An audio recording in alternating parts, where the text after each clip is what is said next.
प्रधानमंत्री नरेंद्र मोदी ने सिडनी में जो ओलंपिक स्टेडियम है यहां पर बोलते हुए तुर्की को इशारों में एक बड़ा संदेश दिया, बताया, आप भी सुनिए। जब तुर्की में भूकंप ने तबाही मचाई तब भारत ने ऑपरेशन दोस्त के द्वारा मदद का हाथ बढ़ाया। भारत अपने हितों को सबके हितों से जोड़कर और पापुआ गिनी के अंदर किस तरीके से जो वहां पे अपने वो सफारती अपने टारगेट अचीव कर रहे हैं, मैं समझता हूं कि that is the only way forward.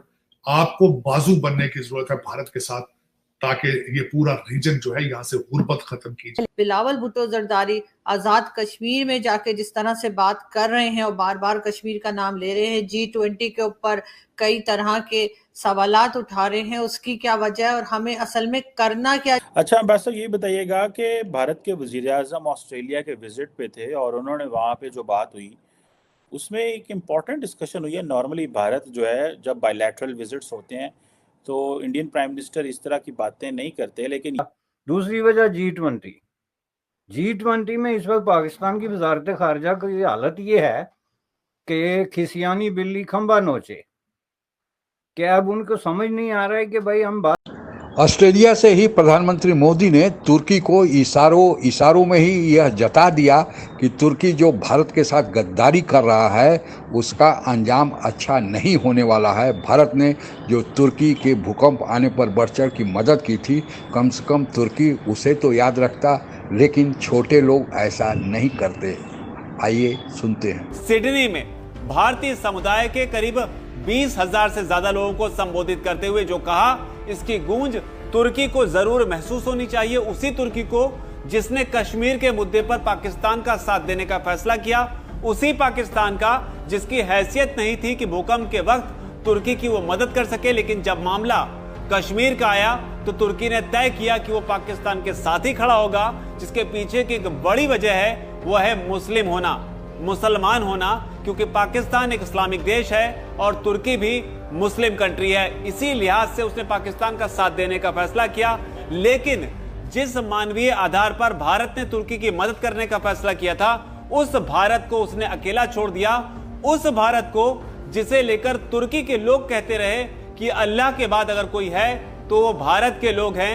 वो लोग हैं जो भूकंप के वक्त जान बचाने के लिए तुर्की में ग्राउंड जीरो पर अपनी जान पर खेलकर तुर्की के और पापुआ गिनी के अंदर किस तरीके से जो वहां पे अपने वो सफारती अपने टारगेट अचीव कर रहे हैं, मैं समझता हूं कि that is the only way forward.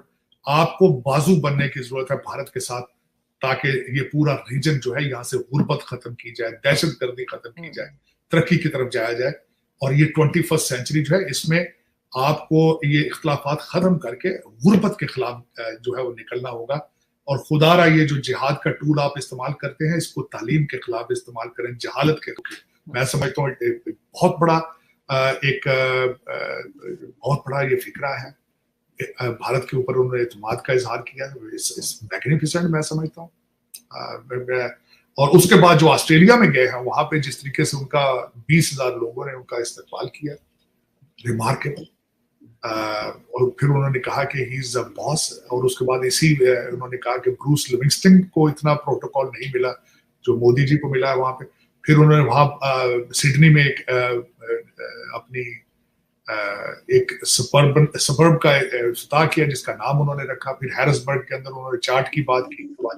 अच्छा एम्बेसडर, ये बताइएगा कि भारत के वज़ीर-ए-आज़म ऑस्ट्रेलिया के विजिट पे थे और उन्होंने वहाँ पे जो बात हुई उसमें एक इम्पॉर्टेंट डिस्कशन हुई है। नॉर्मली भारत जो है जब बायलैटरल विजिट्स होते हैं तो इंडियन प्राइम मिनिस्टर इस तरह की बातें नहीं करते, लेकिन कॉन्टेक्स्ट में आपने बात की है तो इसमें जाहिर है कि मोदी साहब का ये मुतालबा बनता है, और ये मुतालबा ना भी हो तो ये ऑस्ट्रेलिया का कॉन्स्टिट्यूशनल ओब्लिगेशन है कि वो वहाँ पे हिंदू मंदिरों को या किसी भी और मंदिर को या मस्जिद को या किसी भी इदारे को जो किसी तरीके से किसी रिलीजियस हवाले से आइडेंटिफाई होता है उसकी हिफाजत करे। और ऐसे लोगों को प्रधानमंत्री नरेंद्र मोदी ने सिडनी में जो ओलंपिक स्टेडियम है यहां पर बोलते हुए तुर्की को इशारों में एक बड़ा संदेश दिया, बताया कि हम बड़े लोग हैं, बड़े लोग बड़ी पिक्चर देखते हैं शायद, और इसीलिए उसने वही किया जिस चीज में वो यकीन करते हैं, यानी कि वसुधैव कुटुंबकम। क्या कुछ कहा है तुर्की में भूकंप पीड़ितों की मदद को लेकर प्रधानमंत्री ने, वो आप सुनिए। लेकिन इसे सुनते वक्त ध्यान रखिए, ये वही तुर्की है जिसने G20 की जो बैठक कश्मीर में हो रही है, इसमें शामिल होने का फैसला सिर्फ इस आधार पर नहीं किया क्योंकि वो इस्लामिक देश पाकिस्तान के साथ खड़ा होना चाहता है, उसकी नजर में गिरना नहीं चाहता, भले ही इंसानियत की नजर में अब उसकी कोई हैसियत ना हो। क्या कह रहे हैं प्रधानमंत्री मोदी, आप भी सुनिए। जब तुर्की में भूकंप ने तबाही मचाई, तब भारत ने ऑपरेशन दोस्त के द्वारा मदद का हाथ बढ़ाया। भारत अपने हितों को सबके हितों से जोड़कर बिलावल भुट्टो जरदारी आजाद कश्मीर में जाके जिस तरह से बात कर रहे हैं और बार बार कश्मीर का नाम ले रहे हैं, G20 के ऊपर कई तरह के सवालात उठा रहे हैं, उसकी क्या वजह है और हमें असल में करना क्या। बिलावल भुट्टो के हवाले से उसमें उन्होंने न सिर्फ दौरा किया बल्कि काउंटर करने की कोशिश की G20 में। G20 के अंदर पाकिस्तान ने ट्राई की है अपनी के OIC पे को कहा जाए कि वहां ना जाया जाए। वहां पे सऊदी अरेबिया और टर्की और इजिप्ट के लोग नहीं गए सरकारी, लेकिन उनके प्राइवेट सेक्टर के लोग गए वहां। श्रीनगर चाइना भी नहीं गया, चाइना वहां पे शेरे कश्मीर कॉन्फ्रेंस हॉल है जहां पे ये सारा हुआ। उसके बाद ये था कि वहां पे मिलिट्री प्रेजेंस बहुत ज्यादा है, वहां पे टेररिज्म के थे एलिगेशन वहां मौजूद है। गुलमर्ग एक जगह है स्की रिसोर्ट जहां पे एक दिन का दौरा है, 60 जो लोग जो मुख्तलिफ जो डेलीगेशंस थे उनको लेके जाने का, और उन्होंने कैंसिल करना पड़ा है। तो इस तरह की चीजें तो थी, लेकिन इस वक्त जो मैं समझ रहा हूँ जो इंफ्रास्ट्रक्चर के ऊपर पैसा लगाया जा रहा है, और जो UAE के लोग गए थे वो सरकारी तौर पे भी, और वो जो बहुत बड़ा माल बना रहे हैं और जो अपॉर्चुनिटीज वहां पे क्रिएट की जा रही है। दूसरी वजह G20 में इस वक्त पाकिस्तान की वजारत खारजा की हालत ये है कि खिसियानी बिल्ली खंबा नोचे। क्या अब उनको समझ नहीं आ रहा है कि भाई हम बात क्या करें। साबित वो ये करना चाहते हैं कि हमने जो है वो G20 फेल कर दी, जिसकी मैंने कई दफा वजाहत की कि अगर G20 में चीन नहीं गया तो चीन की अपनी रीजंस हैं। चीन को इंडिया का दोस्त मुल्क नहीं है, उनके अपने जो कॉन्फ्लिक्ट्स हैं वो आपसे ज्यादा सख्त हैं, ज्यादा संगीन हैं। तो इसमें आपको ये क्रेडिट नहीं जाता कि चीन नहीं गया। चीन खुद जो है वो उन इलाकों को डिस्प्यूटेड समझता है और उसमें वो स्टेक होल्डर है, तो वो कैसे जाता। लेकिन अगर आप ये बना के पेश करना चाहते हैं कि नहीं जी हमने इसको नाकाम कर दिया, तो ये मैं समझता हूँ कि वही एक बात हो गई कि अवाम को एक जो है इस तरह के फरेब में आप डालते जाएं।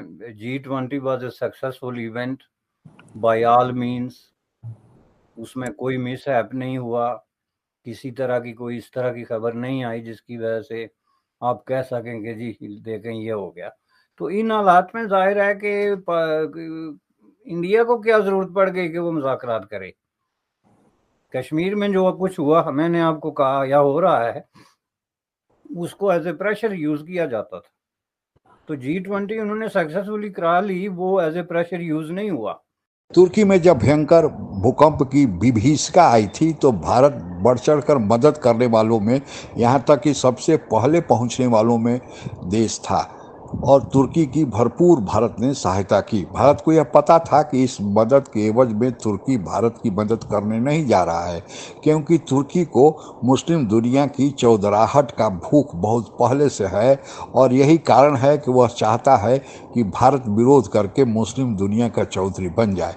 उसके विपरीत सऊदी अरबिया भी मुस्लिम दुनिया का अभी एक छत्र नेता बना हुआ है। OIC अध्यक्ष होने के नाते वह मुस्लिम दुनिया का बेताज बादशाह कहा जाता है। हालांकि मुस्लिम दुनिया के 56 देश हैं, उनमें से ज़्यादातर OIC में शामिल हैं, लेकिन जो शामिल नहीं हैं वो भी तुर्की को नहीं बल्कि सऊदी अरबिया को अपना नेता मानते हैं। और इसका कारण यह है कि मुस्लिम जगत का जो सबसे पवित्र स्थल मक्का मदीना है वह सऊदी अरबिया में है। अब तुर्की सऊदी अरबिया को उसके पद से हटाकर खुद चौधरी बनना चाहता है, और एक समय तो तुर्की, पाकिस्तान और मलेशिया ने एक योजना भी बनाई थी कि वे एक समानांतर यानी सऊदी अरेबिया के विपरीत एक नई व्यवस्था बनाएंगे जिसमें तुर्की मुस्लिम दुनिया का नेता होगा। लेकिन सऊदी अरेबिया ने पाकिस्तान, मलेशिया और तुर्की की चाल सफल नहीं होने दिया, क्योंकि सऊदी अरेबिया के भारत से अच्छे संबंध है और सऊदी अरेबिया का पाकिस्तान से अब दूरी बढ़ रही है। इसलिए अब तुर्की पाकिस्तान के नज़दीक होकर फिर से वह अपना जो पुराना मुस्लिम दुनिया का चौधरी बनने का ख्वाब है वह देखना शुरू किया है। हालांकि उसके जो कट्टर धार्मिक नेता और हैं तैयब एर्दोगान, वे इस साल प्रेसिडेंशियल का चुनाव लड़ रहे हैं, लेकिन अभी तक के चुनाव के जो नतीजे आए हैं उन्हें अभी बहुमत नहीं मिली है और कहा जाता है कि अगर पासा पलटा तो भारत समर्थित उम्मीदवार भी ही तुर्की का राष्ट्रपति बनेगा। इसी कारण जो अभी जम्मू कश्मीर में भारत ने बैठक बुलाई थी, तुर्की उसमें नहीं आया और इसके पहले भी भारत के खिलाफ तुर्की ने बयान दिया। भारत की यह अपेक्षा थी कि जब भारत ने मदद किया है तो कम से कम एहसान चुकाने के लिए तुर्की खामोश तो रहेगा, लेकिन तुर्की खामोश नहीं बैठा। यही कारण है कि ऑस्ट्रेलिया में जब मौका मिला तो प्रधानमंत्री मोदी ने तुर्की को इशारों में नसीहत दे दिया कि औकात में रहे, अभी अवसर और आएंगे, क्योंकि तुर्की की आर्थिक व्यवस्था चरमरा रही है और विश्व में 5वां जो आर्थिक सुपर पावर है और जो तीसरा बनने जा रहा है, उससे बिना कारोबार किए तुर्की अपनी अर्थव्यवस्था को ऊपर नहीं ले जा सकता। आज के लिए बस इतना ही। जय हिंद। और ऐसे ही तमाम जानकारियों के लिए हमारे वीडियो को लाइक करें, सब्सक्राइब करें और बेल आइकन को दबाना ना भूलें।